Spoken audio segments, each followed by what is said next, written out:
পরের দিন কেউ কাঁদবে না, যাদের জন্য করলা কামাই মরলে তারা চিনবে না।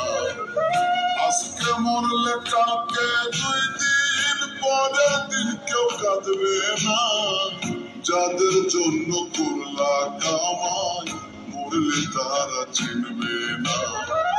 থাকতে সময় করো ইমান করো খাটি, শেষ ঠিকানা তোমার আমার 3.5 হাত মাটি।